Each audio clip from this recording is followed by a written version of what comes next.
All right, so I want to talk a little bit about the willow. And this is your common silver willow or weeping willow, or there's several names that this plant goes, or this tree goes by. But it can also grow like a plant too. It will live inside your pond like a swamp plant, or if it gets on dry ground, it'll grow like a tree. Now, this is one of the plants, or trees, should I say, that I would recommend you grow on your property for several reasons. This is a very good tree to grow on your property. Don't grow it anywhere near your house, but anywhere in your yard that you have a low spot that tends to want to accumulate water if it rains really heavy, I would plant a weeping willow tree there, as long as if it's not near your house. Weeping willow trees tend to fracture very easily during windstorms, and if you're growing that tree from start, you can train that tree to grow correctly. If you don't train the tree to grow correctly, it's going to branch off in certain ways that will cause the tree to become like inferior in a way. Like it'll break very easily when windstorms come and things like that. And you kind of have to train your willow trees, your weeping willows, to grow correctly from the bottom up. If you just let them grow wild right out the gate, those branches will grow very big, and a tree will grow in a way where it's going to split in half. And it's important to understand that because the weeping willows are like sponges. When it rains, that tree literally soaks a lot of that water up. That when those trees get big, you'll see how much water those things can drink. They can soak water like a sponge, literally. So as you see here, I cut my weeping willow branches and I throw them in my pond because, again, they suck up a lot of water, and they also filter water very good. So pond water that tends to get kind of on a stagnant side, you would definitely want to add willow branches to your pond. So the reason why you'd want to grow this tree on your property, nowhere near your house, is because, number one, you can use this tree medicinally to help control headaches. You just chew willow branches. They're not toxic. I mean, you don't want to eat a lot of it because aspirin is where they get it from, is from your weeping willow. But you don't want to eat a lot of it. You don't want to eat a lot of any medicinal plant. It's just used in the event you're having a headache and you want to deal with it, and you don't have aspirin per se to eat or anything like that. You can use willow branches, basically the same thing. You just don't want to eat a lot because that chemical can become damaging to your liver and your kidneys and things like that. So again, I should make the disclaimer now, this is not medical advice.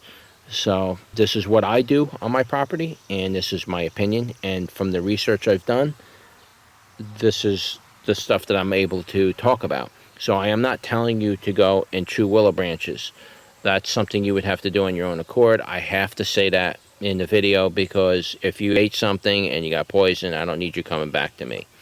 So, but on my property, yeah, I can chew the willow branches. The young branches that come up are nice to chew. It's not harsh tasting. That's one reason why you would want to grow this tree on your property, so you have access to the willow for medicinal reasons. The other reason to grow willow on your property is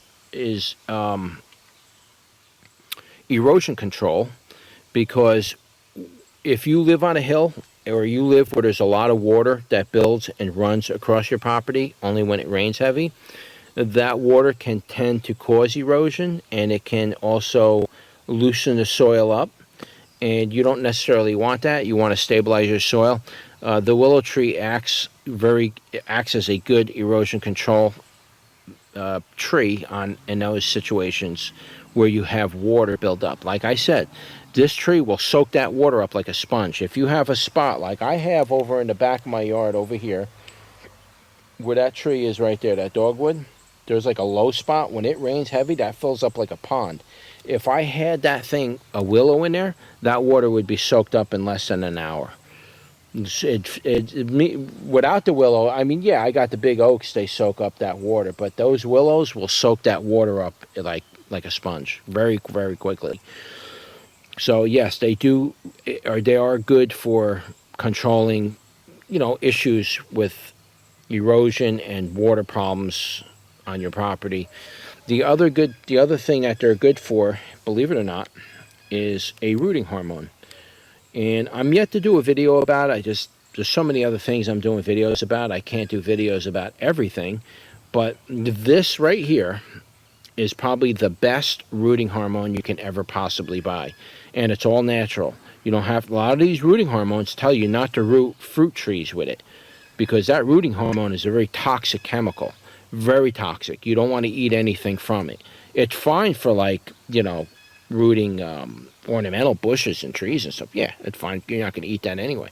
But you don't want to, they tell you not to root anything like fruit trees with it. You don't want to do that. So, because it's very toxic chemical. And this, on the other hand, is 10 times better than that. And it will root anything. And it has something in it that causes almost all plants to throw out roots right away. I'm not sure of the chemical that it's under that causes this, but it's definitely the best rooting hormone you can get your hands on. So if you ever see willow branch, and you want to do it with fresh willow branch, you don't want to do it like dry it up and then use that to make the hormone. It's got to be fresh. It's got to be fresh branches and leaves, and you make like a tonic with it in the water. Let that seep into the water for about a day.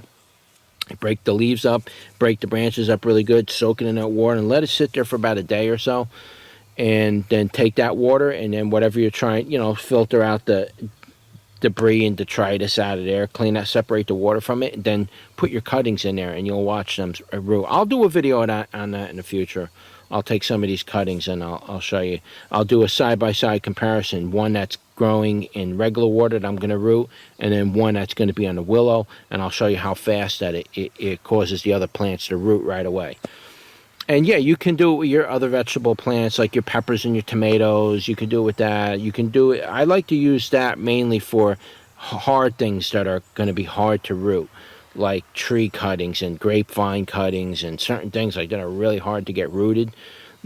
That's where this stuff comes in. All right. So just a quick talk and look about your weeping willow. If you see one and you have enough room on your property to grow one out in the back, and you have access to getting cuttings or a tree, I would say grow it. It's just don't grow it near your house, because like I said, they do tend to split and fall. And when that happens and it hits your house, then you're not going to be happy. But out in the back of your pasture, or half acre away from your house and stuff, if it splits, you can just go out there with a chainsaw and cut it up. And the wood's also good to use for burning too. It's a good burning wood once you dry it out. So, and using for other things too, believe it or not, like furnitures and stuff like that, if you're into that kind of thing. So yeah, it's got a lot of uses. The willow is definitely one of those plants I would recommend growing. All right. So if you like this video, like, share, and subscribe, and comment below. And I will see you on the next one. Take care now.